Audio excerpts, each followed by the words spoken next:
नमस्कार। हमारा साप्ताहिक कार्यक्रम to the point with Anand Vardhan, जिसमें मैं उनसे बात करता हूँ पॉलिटिकल इवेंट्स के बारे में। आनंद, थैंक यू फॉर जॉइनिंग। मैं आज का कार्यक्रम प्रश्न तो 2-3 अलग हैं। मैं सिर्फ जल्दी से आपसे कमेंट चाह रहा हूँ कि कुंभ के बारे में 2-3 ऐसी खबरें आ रही हैं और आप वहाँ बैठे हुए हैं। एक तो ये कहा जा रहा है 300 किलोमीटर लंबी लाइन लग गई है, ट्रैफिक जैम। 300 किलोमीटर तो मेरे ख्याल से लखनऊ से और बनारस का डिस्टेंस है। तो क्या हाईवे पूरे जैम हो गए, एक्सप्रेसवे जैम हो गए? लोग फँसे हुए हैं, मैंने देख उनके वो भी देखे हैं, खाने को नहीं मिल रहा है, स्ट्रैंडेड हो गए हैं। और दूसरा जो था ट्रेन्स भी शायद ऐसा कह रहे हैं कि अब प्रयागराज में ट्रेन भी रोकनी बंद कर दी है। तो ये इतना अच्छा इंतज़ाम होते हुए योगी जी का, ये ये खबर गलत है या ये सही है? आनंद?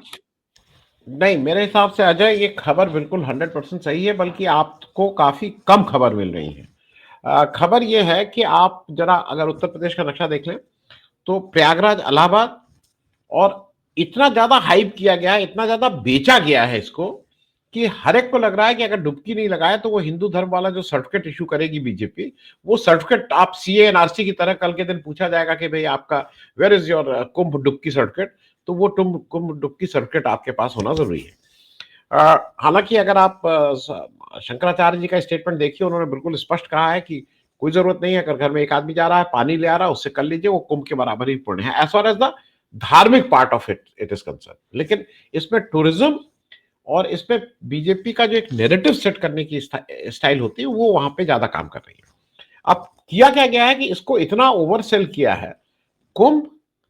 फिर एक इस वो आपके पास भी बहुत से लोग आ रहे होंगे जो दोस्त मित्र, कोई ऑस्ट्रेलिया से एक आए थे कल शाम को, थे मेरे दूर के रिलेटिव हैं, ऑस्ट्रेलिया से आए हैं, पूरा परिवार वहां से, पैसे वाले हैं, क्योंकि अब चलते चलते कुंभ भी नहा ले।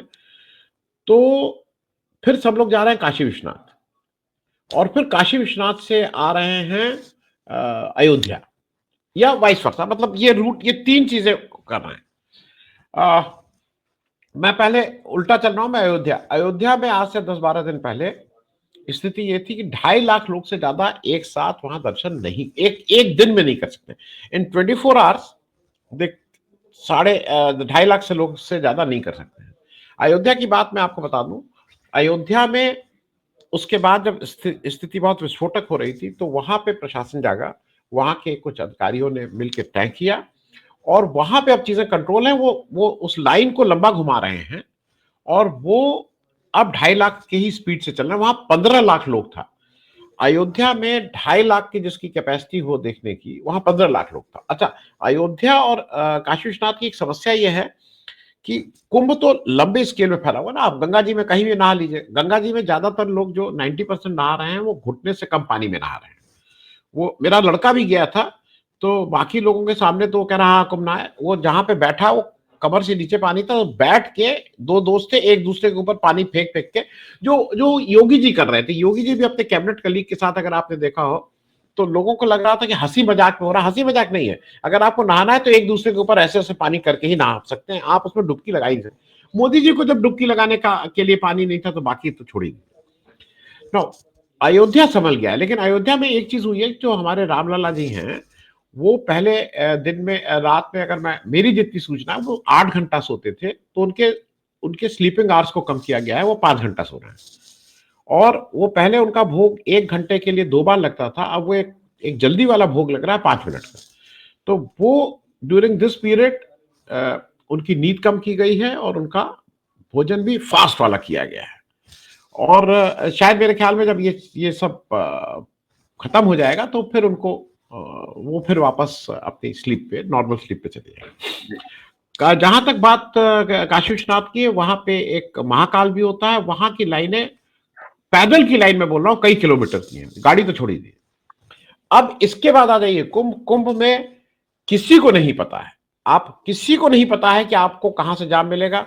जितनी एंट्री पॉइंट्स हैं, वो एंट्री पॉइंट चाहे रायबरेली हो चाहे वो कहीं हो, वो सारे एंट्री पॉइंट चोक्ड हैं। और इसका दिक्कत क्या हो रही है कि अदर देन अयोध्या, अच्छा इसी में वीआईपी लोग भी घुसे आ रहे हैं, मतलब प्रेसिडेंट भी आएंगे, वो सब सब लोग इसमें आके दर्शन भी कर रहे हैं।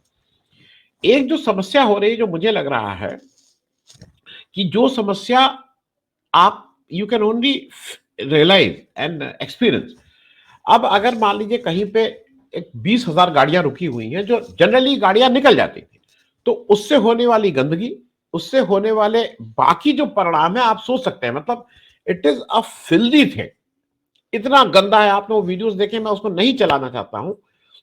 कुंभ में गंदगी में लोगों को स्नान करना पड़ रहा है, क्योंकि अगर वहां पे आपका सीवेज सिस्टम, अगर अगर अगर इलाहाबाद की कैपेसिटी 30 लाख लोगों की है और वहां पे आप 30 करोड़ लोगों को ले जा रहे हैं, तो आप सोच सकते हैं कि वहां सीवेज की क्या हालत होगी। भाई आपने, आपका आपका जो, जिसको बोलते हैं कि आपका जो टट्टी पेशाब है, वो तो आपके शरीर से निकल रहा है ना। अब वो कहां जा रहा है, वो वहीं पे जा रहा है। Now the amount of environment, हम लोग क्या क्या कर रहे हैं हमें नहीं मालूम है। तो मेरे हिसाब से कुंभ ठीक है, बहुत बड़ा है, आपने आयोजन बहुत अच्छा किया, खूब पैसा खर्च किया, लेकिन on the management side they have miserably failed. It's a fail thing. तो चलिए, मतलब अभी के लिए तो वहां एडवाइस यही सभी लोग दे रहे हैं, सभी कह रहे हैं, जो भी आपका शुभ चिंतक है। कल मेरा कोई था कि नहीं उसका था, उसका नहीं, अब मैंने आना बंद कर दिया। लोगों ने कहा कि भैया जाना ठीक नहीं है, जाना ठीक नहीं। आ जाए। जी जी आनंद, अब मैं बात करता हूँ मणिपुर के बारे में। अमित शाह जी सब कुछ लुटा के होश में आए, अब उससे क्या फायदा है? जो 2 साल पहले करना था वो कल किया। मैं आपको 2 ग्राफ यहाँ पर दिखाऊंगा, just to put it in the perspective. Anand, ये है number of people killed in Manipur from 2015 to 2025। ये डेटा मैंने लिया है साउथ एशियन टेररिज्म पोर्टल से। ये पोर्टल जो है, ये कहते हैं कि ये तभी पब्लिश करते हैं फिगर जब वो वेरीफाइड होते हैं। ये अनवेरीफाइड फिगर नहीं है। तो अगर इनकी भी मान लीजिए तो 150 के करीब लोग मरे थे 2023 में, 2024 में 87 मरे थे, 2025 में अभी तक 25 लोग मर चुके हैं मणिपुर वायलेंस में, जो इस फेज की वायलेंस हुई थी। मैं एक और फिगर आपको दिखाऊंगा आनंद, ये जम्मू एंड कश्मीर में डेथ्स का है। जब मैं डेथ्स बोलता हूँ, इसमें सारे आते, सिविलियन, टेररिस्ट, सिक्योरिटी फोर्सेस, सबको मिला के है। और यहाँ अगर आप देखेंगे तो ये एक स्टेट है जो ऑलमोस्ट मिलिट्री के कंट्रोल में है। और वहां पे इतनी भारी मिलिट्री होते हुए भी पिछले साल वहां पे 134 मरे 2023 में, 2024 में 127। तो ये एक स्टेट है जो फुली आर्म्ड है, मिलिट्री प्रेजेंस है, वहां पे इतने लोग मर रहे हैं। और लगभग इतने ही खुली छूट दी हुई है मणिपुर में, वहां पे भी इतने ही लोग लास्ट ईयर मरे हैं। तो एक तरह से आप देख सकते हैं कि मणिपुर में कितनी खराब हालत हुई होगी कि just people were left to fend for themselves. वो जिसने जिसको मारा, इतने सारे लोग मिले हैं। और ये फिगर मेरे हिसाब से ऑन द लोअर साइड है, असली फिगर शायद कभी बाहर नहीं आएंगे। तो इस पॉलिटिकल सिचुएशन के बारे में आपकी टिप्पणी चाहूंगा। मैं तीन चीजें बिल्कुल स्पष्ट हैं, उसमें कहीं कोई वो नहीं है। जो वीरेंद्र सिंह का इस्तीफा है, उसके 3 कारण, क्योंकि फाइनल तो किसी को कभी भी पता नहीं लगेगा कि किस कारण से है। उसका पहला कारण यह है कि 10 तारीख को मणिपुर का सेशन शुरू हो रहा था, विधानसभा का सत्र, और उसमें जैसी खबर थी कि कांग्रेस नो कॉन्फिडेंस मोशन ला रही थी, और बीजेपी को ये करीब करीब उम्मीद हो गई थी कि अब उससे लोग इतना आजिज आ गए हैं कि उसके ही लोग उस नो कॉन्फिडेंस मोशन का के साथ बहुमत मतलब वोट दे देते, और सरकार ही नहीं गिर जाती, मतलब फिर आपको री इलेक्शन या दूसरी सरकार बनाने के सिवा कोई चारा नहीं रहता। तो एक तो उससे, उसको अवॉइड करने के लिए इनको ये एक्शन लेना ही लेना था। दूसरा जो अमित शाह वाला मामला है, वो एक कल कुछ पेपर ने छापा, कहीं कहीं लगा है कि to save the king one has to sacrifice the pawn. Now who is the king and who is the pawn, ये आप अपने हिसाब से सोचिए, लेकिन ये फैक्ट है कि मणिपुर में 2023 में वीरेंद्र सिंह के वो ऑडियो टेप्स जो 2024 में उस कमीशन को दिए गए थे, मतलब जो जो जो सरकार द्वारा नियुक्त कमीशन था उसको दिए गए थे, और उसमें ये साफ है कि वहां पे हिंसा हुई है। उस हिंसा की नॉलेज अमित शाह को है, और मैं इससे ज्यादा नहीं, क्योंकि वो और वो टेप में कहा गया था कि वो 90 ट्रुथ लैब ने उसको उसकी फॉरेंसिक जांच की थी और उसने कहा था हम 93% कंफर्म कर रहे हैं कि इनकी आवाज है। और ये भी पता लगा कि उन्होंने उनकी आवाज किसी एक जनरल स्पीच से उनकी उठाई थी, क्योंकि वो उनसे वो अपनी वो देने के लिए मना कर दिया। अब क्या हुआ था कि ये फिर ये मामला गया था सुप्रीम कोर्ट में। जो कुकी नेस्ट, कुकीज का एक ऑर्गेनाइजेशन है, उसने कहा था कि साहब ये तो सारे एविडेंसेस हैं और आप इस पे कार्रवाई क्यों नहीं कर रहे हैं, क्योंकि एक आदमी जो प्रोहिबिटेड वो बम और ये सब को उस चीज से कुकीज को दबाने की कोशिश कर रहा था अपने ही स्टेट में, जो चीफ मिनिस्टर है उसके ऊपर ये आरोप था। और ये हत्या का आरोप है, मतलब अगर आप किसी के ऊपर बम चला रहे हैं तो ये हत्या है। तो ये जब जब उन्होंने कहा उसकी उस पे सुप्रीम कोर्ट पे चंद्रचूड़ साहब ने एक कमेटी बनाई, वो भी वेंकटचलैया कमेटी थी। मतलब ये सारा कुछ ड्यू प्रोसेस के साथ हो रहा था। जब ये आ गया और सुप्रीम कोर्ट में आ गया कि 93% है, तो हमारे तुषार मेहता साहब जो सॉलिसिटर जनरल हैं, उन्होंने आके कहा कि भाई हमें थोड़ा इसका एक क्रॉस चेक हम करना चाहते हैं, सेकेंड ओपिनियन। ठीक है, बहुत अच्छी बात है second opinion. No, second opinion में उन्होंने कहा कि हम सीएफएसएल के पास जाएंगे, सीएसएफएल है, central forensic science lab, CFSL. CFSL. लेकिन जब और उसके लिए उन्होंने समय मांगा और वो अब मार्च में वो शायद उनको आके पेश होना है। अब ये नए चीफ जस्टिस के सामने ही वो सुना जा रहा है, जस्टिस संजीव खन्ना साहब के साथ। लेकिन ये भी जानकारी के लिए बता दूं कि जो ये सीएफएसएल है, ये अपनी बहुत से वॉइस की जांच का फाइनल वो ट्रुथ लैब से कराती है। तो मतलब एक हायर जो वो है उसका बहाना लेके कहा जा रहा है कि उससे जरा हमें क्रॉस चेक कर ले। अरे जो खुद ही अपना ट्रुथ लैब से कराता है अपने फाइनल, उसके लिए तुम उसी से फिर करा रहे हो। खैर ये तो आपको भी समझ में आता है क्यों है। अब ऐसा लग रहा है कि वहां पे स्पष्ट हो गया है कि उसमें अमित शाह की भी आवाज है, तो अमित शाह भी फंसेंगे। तो उसको अभी करने के लिए कि भाई मेन, जब सुप्रीम कोर्ट में कहेंगे साहब वो तो चलेगा, अब चलेगा, अब क्या मतलब, अब वो उस तरह का कुछ हशश वाला मामला है। इलेक्टोरल बॉन्ड में बेईमानी हुई, चोरी से पैसा आया, धमका के पैसा आया, हाथ मरोड़ के पैसा आया, लेकिन आ गया पैसा, उसमें कोई, आप सब लोग साइलेंट है उस पर। तो ये दूसरी वजह। तीसरी वजह यह है कि भाई साहब जा रहे हैं अमेरिका।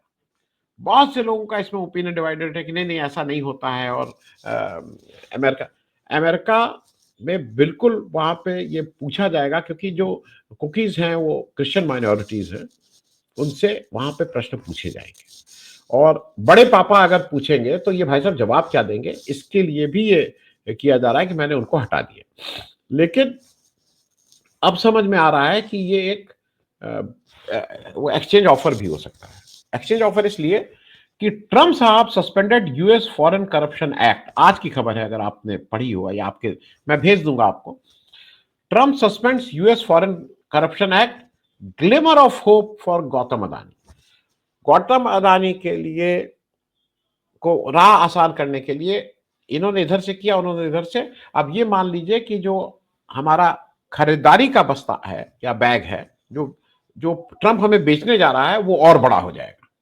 और मैं बिना किसी जानकारी के, एक चीज तय है कि जो बैलेंस ऑफ ट्रेड करीब 30-32 मिलियन हमारे फेवर में था अमेरिका का, वो अगली बार निश्चित रूप से 1 साल बाद वो बैलेंस ऑफ ट्रेड 30-32 मिलियन के फेवर में तो नहीं रहेगा, कहीं उल्टा ना हो जाए कि वो हमारा नेगेटिव हो जाए। अजय जी आनंद, ये ट्रुथ लैब्स का बता दूं, ये इसके जो चलाते हैं ये केपीसी गांधी हैं। ये आंध्र पुलिस में आईजी थे और ये बहुत ही जेंटलमैन ऑफिसर हैं और बहुत दिनों से ये ट्रुथ लैब चल रही है।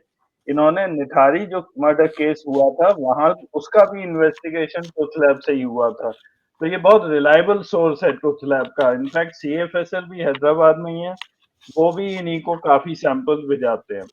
अब मैं अगले उस पर आता हूँ, दिल्ली पोल्स के ऊपर। अरविंद केजरीवाल बुरी तरह हार गए। ऐसा कहा जा रहा है कि कांग्रेस की वजह से हारे। सारे इनके बड़े नेता मनीष सिसोदिया, सौरभ भारद्वाज, सोमनाथ भारती, सब लोग हार गए। तो अब आगे आम आदमी पार्टी के लिए क्या है अब स्कोप? क्योंकि कई लोग कह रहे हैं कि अब आम आदमी पार्टी बिल्कुल तोड़ दी जाएगी, दिल्ली में भी और पंजाब में भी। और ये भी खबर आई है कि अब अरविंद केजरीवाल जेल से बचने के लिए वो शायद अब मुख्यमंत्री उन्हें बना दिया जाए पंजाब का। तो पहले तो आम आदमी पार्टी का क्या होगा, और सेकेंडली कांग्रेस के लिए अब क्या है वे फॉरवर्ड? ये जितने भी इनके इंडिया अलायंस के एलाइज थे, खास करके ममता बनर्जी और आम आदमी पार्टी, मेरे ख्याल से ये दोनों तो अब बड़ा स्टैंड क्लियर है, ये अलग हो गए। इनफैक्ट मेरा मानना है कि इनको छोड़ भी देना चाहिए अब कांग्रेस को, अब अकेले आ जाना चाहिए। तो second part of question is Congress का वे फॉरवर्ड क्या है? आनंद जी, मैं पहले आपकी बात आम आदमी पार्टी की कर लूं और दिल्ली इलेक्शंस की कर लूं। देखिए, उसको एक तीसरा नजरिया भी देखने का है, जिस नजरिए से मैं देख रहा हूं। अगर कैनवस का थोड़ा लार्ज कैनवस कर दें तो दिल्ली में क्या हुआ है? दिल्ली में वो हुआ है जो आरएसएस चाहती है। तो 90% से ऊपर वोट जो है, जो क्योंकि देखिए, अगर in terms of vote percentage 3% vote कम हुए हैं आम आदमी पार्टी के बीजेपी से। वो 46 पॉइंट समथिंग है, 43 पॉइंट समथिंग। तो ये दोनों लोगों ने मिलकर 90% के ऊपर ये कंट्रोल कर रहे हैं। अब ये लोग कौन है? ये आरएसएस विचारधारा के डायरेक्ट लोग हैं। उसमें आम आदमी पार्टी में कोई किसी को इसमें कोई डिबेट नहीं कर सकता है। वो बी टीम है कि नहीं है, उसमें डिबेट हो सकती है, लेकिन वो आरएसएस विचारधारा वाले हैं जो हिंदुत्व की बात करते हैं, जो लक्ष्मी गणेश की फोटो की बात करते हैं, जो इन सारी चीजों की बात करते हैं। उसमें उसमें हमारे केजरीवाल साहब भी। तो अब एक एक अगर आप किस पाले में खड़े हैं? जैसे मैं स्पष्ट है, मैं उस पाले में खड़ा हूं जिसको लगता है कि जो आरएसएस की विचारधारा है वो देश के हित में ठीक नहीं है। मैं उस पाले में खड़ा हूं। मैं इस उसके साथ आपसे बात कर रहा हूं ना। लेकिन उधर क्या है, दिल्ली में 90% से ज्यादा आपका आरएसएस विचारधारा आ गई है, चाहे वो पक्ष हो चाहे विपक्ष हो। तो एक तो बात ये हो गई। दूसरी बात ये है कि वहां पे ये कहा जा रहा है कि भाई कांग्रेस अगर नहीं लड़ती तो आम आदमी पार्टी जीत जाती। तो भाई ये वाली बात तो आपने शुरू की थी। आप अगर गुजरात नहीं लड़ते तो क्या होता? आप अगर हरियाणा नहीं लड़ते तो क्या होता? और हरियाणा में तो मैं इसको बार बार कहता हूं, जितनी बार मौका मिलेगा उतनी बार कहूंगा, आपने Vinesh Phogat, who was a symbol of whatever gross injustice, gross जो भी करप्शन, सारी चीजों की जो सिंबल थी, सिंबल इन द सेंस कि उसके अगेंस्ट खड़ी होकर लड़ रही थी, उसके अगेंस्ट आपने कविता दलाल को लड़ाया था। तो ये किसको बेवकूफ बना रहे हैं आम आदमी पार्टी वाले? ये बार बार कहना कि कांग्रेस लड़ी, कांग्रेस लड़ी। कांग्रेस पॉलिटिकल पार्टी, लड़े ना लड़े ये उसका अपना इंटरनल वो है। कांग्रेस भी लड़के 4 से 6% पार ली, कोई उससे तोप तो मान नहीं दिया। अब आपकी एक और प्रश्न है कि पंजाब में, मेरे हिसाब से पंजाब में अरविंद केजरीवाल आज कल परसों वो कभी चीफ मिनिस्टर नहीं बने। ये वो है, क्योंकि अगर पंजाब में चीफ मिनिस्टर बनना होता तो ये जाके उसकी सभा पंजाब में करते। ये पंजाब के एमएलए को दिल्ली नहीं बुलाते। अरविंद केजरीवाल की राह बहुत आसान, बहुत मुश्किल है। मुश्किल इसलिए है कि भाई वो एनजीओ वाले थे, वो तो एक्टिविस्ट थे, एक्टिविज्म उनसे वो भूल चुके हैं। इंडिया गठबंधन में वो कांग्रेस को निकालने वाले थे, उन्होंने कहा था कांग्रेस को इंडिया गठबंधन से निकाल देना चाहिए। तो अपनी क्या स्थिति है, तो वो उसका आप जो भी आप निकालने की आप जो भी मुहिम चला लीजिए। अभी जो है, उन्होंने स्वाति मालीवाल से कहा था इस्तीफा दे दो, तो स्वाति मालीवाल ने क्या क्या नहीं कर दिया, उनकी क्या हालत हो गई। तो मेरे हिसाब से लोग कह रहे हैं ना कि वो इस्तीफा दिलवाएंगे, और कोई दिलवा के तब वो उसकी जगह हो जाएंगे। एक आदमी इस्तीफा नहीं देगा। वो राघव चड्ढा की लोग बात कर रहे हैं। राघव चड्ढा भाग गए थे, जब ये जेल में थे तो खुद भाग के ब्रिटेन में बैठ गए थे। और जनरली कहा जाता उनकी आंख का ऑपरेशन हुआ। आंख का ऑपरेशन हुआ था, मुंह का ऑपरेशन तो नहीं हुआ था ना। देश में बहुत से लोग हैं, कान का ऑपरेशन नहीं हुआ था, आंख का ऑपरेशन हुआ था। हम सब भाई 2 दिन, 4 दिन, 5 दिन, 6 दिन, 7 दिन, 8 दिन, 10 दिन, 12 दिन, 15 दिन, आप पूरे उस समय तक वहां भागे रहे जब तक ये वहां नहीं थे। तो ये सब, ये राघव चड्ढा मेरे हिसाब से बिल्कुल नहीं करेगा, क्योंकि वहां पे भी एक वो है जो सार्वजनिक रूप से कहना मुश्किल है, लेकिन उनके जो फिल्म जगत से उनका जो कनेक्शन है, तो वो भी ट्रेड ऑफ हुआ है कि तुम्हें छोड़ रहे हैं। वहां पे किसी ने कहा वो एक ट्रेड ऑफ है। वो क्योंकि आज की तारीख में एविडेंस मांगा जाता है, मेरे पास एविडेंस नहीं है। तो मेरे ख्याल में as far as Arvind Kejriwal ji is concern, अब उनके नेतृत्व को लेके क्या सवाल उठेगा क्या नहीं उठेगा ये देखने वाली बात है। पर कोई मुझे फ्यूचर बहुत ब्राइट नजर नहीं आ रहा है, both in both the terms, Arvind Kejriwal and Aam Aadmi party. अब आपका अंतिम प्रश्न जो आप बात कर रहे हैं, what is the way forward for Congress. ये एक बहुत जोरदार ढंग से मुहिम चलाई जा रही है कि कांग्रेस के ने विधानसभा में हैट्रिक लगाई 0-0-0 3 बार, और लोकसभा में भी हैट्रिक लगाई 0-0-0 3 बार। तो इन सब को देखते हुए राहुल गांधी को हट जाना चाहिए। तो राहुल गांधी क्या है भाई आज? राहुल गांधी ना अध्यक्ष है, मतलब उनको पार्टी छोड़ के वो अपना तपस्या जाके करने लगे कहा। मतलब जो जो तपस्या भी मोदी जी भी को भी 75 के बाद जहां तपस्या करेंगे बताएं, तो राहुल गांधी 85 साल की उम्र में चले जाएंगे। मेरा कहना यह है कि कांग्रेस का वे फॉरवर्ड जो आप कह रहे हैं वो क्लैरिटी बिल्कुल है। और इस इलेक्शन में एक चीज अच्छी हो गई कि अभी लोकसभा इलेक्शन 4 साल बाद है। ये स्पष्ट है कि मैं इसको बहुत क्रूडली रख रहा हूं, क्योंकि वो कि कांग्रेस अंदर राहुल गांधी अपने कोपे चाहे इंडिया गठबंधन कर रहे हैं, वो इंडिया गठबंधन की बात कर रहे हैं पार्लियामेंट के अंदर। ममता बनर्जी को अगर ये लग रहा है कि ममता बनर्जी ने कहा we will go it alone, yes of you should go it alone, लेकिन ये याद रखिएगा ममता दीदी कि आपको 48% वोट मिले थे, बीजेपी को 38% वोट मिले थे पिछले इलेक्शन में। 10% का फासला है, और 10% का फासला दिल्ली में तो फासला 25% का था।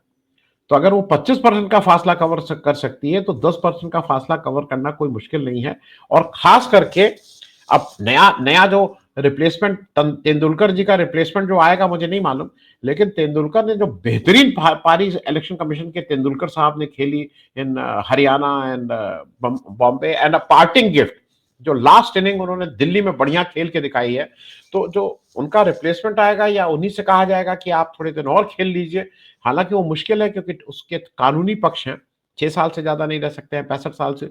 तो उस पर हालांकि वो तो अपने ही घर की बात है, अपना ही एक कागज निकाल कर देना है कि एक्सटेंड, लेकिन जो भी नया आएगा तो वो 10% का फासला with Tendulkar under your belt, या Virat Kohli under your belt, एक ऐसा इलेक्शन कमीशन जो है वो फासला बहुत दूर का नहीं है। तो ठीक है वो, और मेरे लिए जरूरी मुझे ऐसा लगता है कि ये भी एक सेटल होना आम आदमी के मन में कि कौन किसके साथ खड़ा है। इस बात को मैं बार बार एम्फसाइज अब इसलिए करने लगा हूं कि वो चीजें अब समझने लगी हैं। जहां पे हम ट्रंप के पास केवल इसलिए जा रहे हैं कि एक भाई साहब को कुछ ज्यादा दिक्कत न हो, मतलब that is the only, otherwise what was the tearing hurry, what was the compulsion of बार बार कहना कि आ जाने दीजिए, आ जाने दीजिए। मेरा ये बिल्कुल स्पष्ट मानना है कि इस देश में अडानी, खास करके अडानी और बाकी जो कैपिटलिस्ट हैं, उनके सामने अगर एक कोई व्यक्ति बिना किसी डर और संकोच के अगर खड़ा है और जिसके ऊपर एक आम हम और आप भरोसा कर सकते हैं, उसका नाम राहुल गांधी है।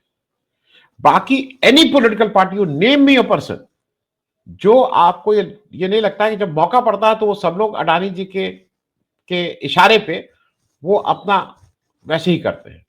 You name me a politician. मैं इसलिए बहुत सी चीजें नहीं कह रहा हूं कि इंडिया गठबंधन या ऑपोजिशन को एक साथ जितना रहेंगे उतना अच्छा है, लेकिन मेरे ख्याल में ये जो बार बार कहा जाता है ना कांग्रेस की अगर वो 70 सीटें नहीं, Congress is a factor. 99 MP के साथ अगर उसको कोई देश में इररिलेवेंट बता रहा है तो उससे कोई आप बहस नहीं कर सकते। अब party with 99 seats out of 543 को अगर कोई ये कहता है कि वो इररिलेवेंट है, उनका कोई स्थान नहीं है, तो इसमें बहस की कोई बात ही नहीं है। You can not argue with this people. पर मेरे हिसाब से कांग्रेस को ये समझना है। अब उसमें बहुत सी चीजें हैं, हर एक का अपना अपना विश्लेषण है, क्योंकि हर एक आदमी के पास, जिससे मैं बात करता हूं अजय, अगर मैं 100 लोगों से बात किया हूं तो एक को छोड़ के शायद 99% के पास एक रेडीमेड, उसके पास पूरे सोल्यूशन है, उसके पास रोड मैप है, उसके पास दवाई है कि राहुल गांधी को क्या करना चाहिए। ये राय सबके पास है, और अगर उन्होंने उनकी राय नहीं मानी राहुल गांधी ने तो ऐसे ही हो जाएंगे। ये मुझे सुबह से शाम तक मुझसे कोई लेना देना नहीं, लेकिन फोन पे और कमेंट्स में आता है कि बस ये है, लेकिन अगर मेरी ये राय नहीं माने, अगर अगर अजय प्रकाश ने बताया कि ऐसे ऐसे चलिए, सुबह 2 बार गहरी सांस लीजिए, 3 बार गहरी सांस छोड़, अगर ये नहीं किया तो ऐसे ही रहेंगे, ऐसे ही रहेंगे, तो वो आपको करते हैं, ठीक है, दैट इज देयर विजडम। पर मेरे ख्याल में विचारधारा की लड़ाई में राहुल गांधी आज कम से कम साफ खड़े हैं। इलेक्शन 10, और राहुल गांधी को भी पता है कि ये 2-4 साल की लड़ाई नहीं। वो एक 10-15-20 साल के टाइम पीरियड की लड़ाई है, और उसमें ये देखने वाली बात होगी कि कौन कौन इस विचारधारा में लोग आएंगे, ऐसा नहीं है, people are getting fed up, लेकिन शायद टाइम लगेगा। जी आनंद, आखिर में चलते चलते the long awaited visit is happening. Modi ji बहुत दिनों से ट्रम्प से मिलने चाह रहे थे, निकल पड़े हैं। इस समय फ्रांस में वो कुछ डिनर विनर मैक्रोन साहब ने होस्ट किया है, एंजॉय कर रहे हैं। कल ये पहुंचेंगे वॉशिंगटन। तो वहां पे क्या ये जाके अब गिड़गिड़ाएंगे ट्रम्प के सामने? मैंने कुछ खबरें निकाली हैं इंटरनेशनल पेपर्स की, मैं आपको जल्दी से दिखा देता हूँ। तो एक इनके जो ये अपने फ्रेंड प्रेसिडेंट डोनाल्ड ट्रम्प के पास जा रहे हैं, और इनका स्टेटमेंट था कि bilateral collaboration during Trump's first term, हम बाइलेटरल कोलैबोरेशन की बात करने जा रहे हैं। ये है राइटर्स और वॉशिंगटन पोस्ट, क्योंकि इंडियन अखबार वही छापते हैं जो पीएमओ से जाता है, सब में एक ही खबर छपती है। तो राइटर्स के हिसाब से मोदी वहां टैरिफ कंसेशंस का नेगोशिएशन करने जा रहे हैं, और कुछ ऐसी बात ही वॉशिंगटन पोस्ट ने भी कहा है कि मोदी जी ने 2-3 चीजें जल्दी से ट्रम्प की मान ली हैं, और अब ये रिटर्न में क्या मिलेगा ये नेगोशिएशन के लिए जा रहे हैं। और साथ में वॉशिंगटन पोस्ट ने ये भी खबर डाली है कि इंडिया वाज अनकोऑपरेटिव, जहां पे हमारे डिपोर्टेशन करना था, ये कोऑपरेट नहीं कर रहे थे। तो वो भी एक इश्यू है यूएस की तरफ से कि आप जल्दी जल्दी अपने लोगों को ले लीजिए। तो ओवरऑल विजिट में आनंद क्या होने जा रहा है आपके हिसाब से? नहीं, मेरे हिसाब से ये तो हमको और आपके कंजम्पशन के लिए सब कहा जा रहा है। असली मामला जो मेरी समझ है वो अपने मतलब कैपिटलिस्ट मित्र और जो पन्नू वाले केस में जो एनएसए साहब हैं, ये दो सबसे प्राइम हैं, जो सब्जेक्ट मैटर कभी नहीं रहेगा। आप मोदी जी के लिए, जब मोदी जी बताया ना कि 750 जो किसान मरे थे, कि मेरे लिए मरे थे, तो 8 लाख आए चाहे 80 लाख आए, मोदी जी कहेंगे मुझसे पूछ के गए थे, गए तो गए, आए तो आए, चाहे बेड़ी लगा के आए चाहे हथकड़ी लगा के आए, मुझसे क्या फर्क पड़ता है, कोई मैंने भेजा था। तो ये स्टैंड तो उन्होंने बहुत स्पष्ट कर दिया है किसान आंदोलन के दौरान, कि उनसे पूछ के किसानों ने कोई वो नहीं किया धरना प्रदर्शन, और कोई उनके लिए तो मरे नहीं। तो ये लोग भी अपने मन से गए, कोई मोदी जी के कहने पे तो गए नहीं। तो as far as these things are concern, वो उनको नहीं है। वो जो मुझे ऐसा लगता है कि एक नाम किसी का लेना चक्कर है, सब एक ही हम लोग हैं। हाँ, मेरे एक जानने वाले हैं, वो एक अपना फोटोग्राफ, आजकल एक नया चलन हो गया है, कई लोग अपना फोटोग्राफर लेके चलते हैं, और वो जब आपके पास आएंगे, मैं जानता हूं उन व्यक्ति को, तो वो तुमसे आके ऐसे ऐसे करेंगे।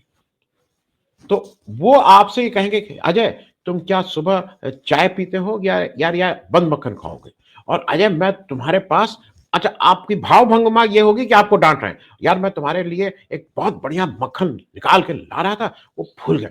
अब वो फोटो खींच ली जाएगी, और फिर होगा कि अजय को डांटते हुए आनंद वर्धन, गुस्से में दिखे आनंद, अजय सकपका के बैठे हुए थे। ये भाई साहब सिर्फ यही करेंगे, ये वहां जाएंगे, वो फोटोग्राफर रहेंगे, और ये देखिएगा ये कुछ इस तरह की भाव भंगिमा की पोजेस देंगे और फिर चले आएंगे। अगर हम भी जरा कीन है ये समझने के लिए कि जो ट्रम्प से धारा प्रवाह अंग्रेजी में ये बात करते हैं, वो जरा हम लोग से भी तो एक, भाई हम लोग तो इस देश के नागरिक हैं, थोड़ी बहुत हम लोग भी अंग्रेजी समझने की कोशिश करें कि भाई हमारे लिए तो विदेशी भाषा है, इसमें कोई दो बाय नहीं, लेकिन कुछ तो हम लोग भी शायद समझ लें। तो ये जब अकेले फ्रेंच प्रेसिडेंट से अकेले ये क्या बात कर रहे थे, ये भी एक शोध का विषय है। लेकिन मेरे हिसाब से ये अमेरिका की जो विश लिस्ट है, वो अपना एक बड़ा सा इनको शॉपिंग लिस्ट देगा कि ये सब खरीदो। और वो देखने वाली बात है, क्योंकि उसमें मस्क का क्या रोल है उसमें अब इस बार, क्योंकि मस्क भी इज अ फैक्टर देयर।